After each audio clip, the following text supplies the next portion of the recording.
Why hackers use Linux? Linux first is an open source. So unlike Windows, Linux is an open source, meaning that the source code of the operating system is available to you. As such, you can change and manipulate it as you please. So if you are trying to make a system operate in a ways it wasn't intended to, being able to manipulate the source code is essential. The second thing is Linux is transparent.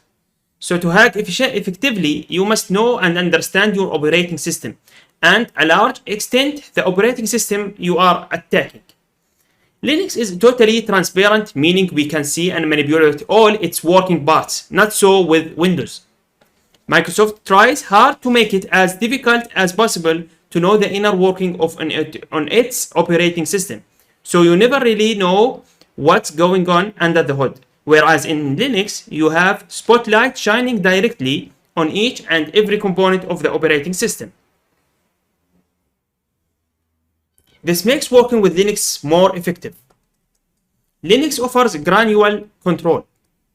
Linux is granular, that means that you have almost infinite amount of control over the system. In Windows, you can control only what Microsoft allows you to control. In Linux, everything can be controlled by the terminal at the most minuscule level or the most macro level. In addition, Linux makes scripting in any of the scripting languages simple and effective.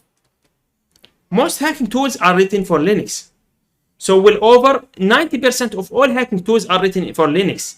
There are exceptions, of course, such as Kane, Able, and Wikto, but those exceptions prove the rule. Even when hacking tools such as Metasploit or Nmap are ported for Windows, not all the capabilities transfer from Linux. The future belongs to Linux or Unix.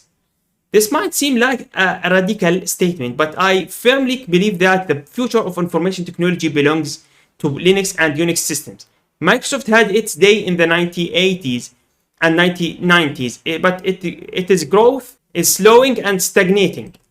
Since the internet began, Linux Unix has been the operating system of choice for web servers due to its stability, reliability, and robustness. Even today, Linux Unix is used in 2/3 of web servers and dominates the market.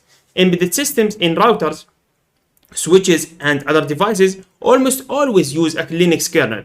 And the world of virtualization is dominated by Linux, with both VMware and Citrix built on the Linux kernel. Thanks for watching. I will see you in the next lecture.